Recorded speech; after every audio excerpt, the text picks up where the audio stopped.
Election రూపకంగానే తీసుకుపోవాలనుకున్నా, election ని అలాగే ఎదుర్కోవాలనుకున్నా. కానీ తీన్మార్ మల్లన్న నేను ఒక ఛాలెంజ్ చేసినన్నా, ఇదే కేటీ రామారావుకు టిఆర్ఎస్ పార్టీ నాయకులకు చెప్పిన, తీన్మార్ మల్లన్న ఈ రాష్ట్రంలో గాని ఈ దేశంలో గాని ఎవరినన్నా ఒకరికి బ్లాక్ మెయిల్ చేసిందని ఆధారం చూపిస్తే ఎన్నికల బరి నుంచి తప్పుకుంటా అని చెప్పినన్నా. 10 ఏళ్ల పాటు మీరు పరిపాలనలో ఉండి ఏ ఒక్క ఆధారాన్ని చూపించలేకపోయారు కదన్నా.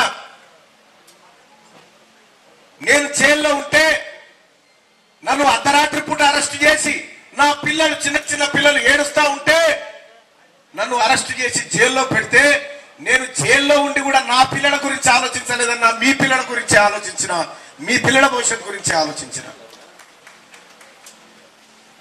ఎస్, తీన్మార్ మల్లన్న నేను అనుకున్న ప్రతిరోజు ఉంటామో పోతామో తెలియదు, కానీ ఒక మాట చెప్తున్నా సోదరులారా, నేను ఈ రోజే లాస్ట్ అనుకొని తిరిగిన నా జీవితానికి. తీన్మార్ మల్లన్నను చంపమని ఆర్మూర్ ఎమ్మెల్యే జీవన్ రెడ్డి సుపారీ ఇచ్చిన వాళ్ళేదా తీన్మార్ మల్లన్నను చంపేయాలని చెప్పి? ఇది టిఆర్ఎస్ పార్టీ ప్రభుత్వం చేసిన కార్యక్రమం కాదా గతంలో? తీన్మార్ మల్లన్న ఎవరికన్నా అన్యాయం చేసిందా అన్న?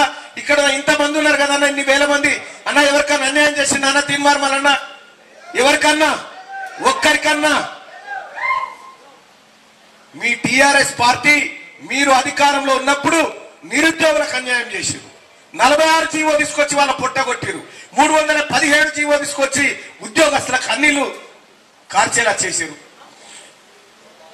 ఇలా మీరు ఇవన్నీ పనులు చేసి, మీరు ఇటువంటివన్నీ చేసి, ఒక తీన్మార్ మల్లన్న ఒక పేద బడుగు బలహీన వర్గాల బిడ్డ, ఒక సామాజిక స్పృహ ఉన్నవాడు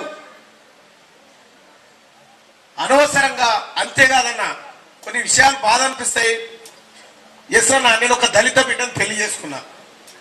పెళ్లి చేసుకుంటే నా కుటుంబాన్ని కూడా అవమానించారన్న ఈ టిఆర్ఎస్ పార్టీ నాయకులు. నా అత్త మామ, మా మామ ఆటో నడుపుకుంటాడు సార్ ఇప్పటికి కూడా. మాది ఈ కుటుంబం.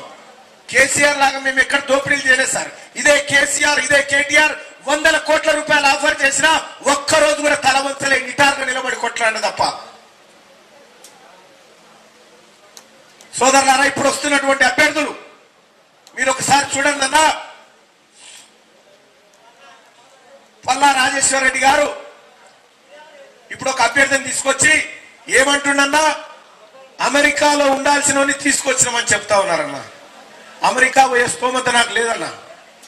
కానీ నీవు ఏ అభ్యర్థి దొరకక అమెరికా నుంచి ఇక్కడికి తీసుకొస్తా ఉన్నావు కదా. ఇక్కడ ఇదే మిర్యాలగూడ నుంచి ఒక పేద ముస్లిం బిడ్డ, బాగా చదివినటువంటి బిడ్డ, చదువు కోసం తాపత్రయపడుతుంటే నేను అమెరికాలో పెట్టి చదివిపిస్తున్నాను ఇప్పుడు ఆ బిడ్డని. ఇది తీన్మార్ మల్లన్న చేస్తున్నటువంటి కార్యక్రమం.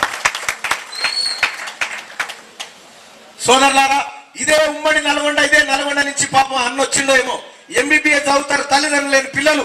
ఓ ముస్లిం సోదరుడు ఉండే, తల్లిదండ్రులు లేని పిల్లలు, అమ్మా నాన్న ఇద్దరు లేరు, పిల్లలు ఎంబీబీఎస్ చదువుకుంటారు.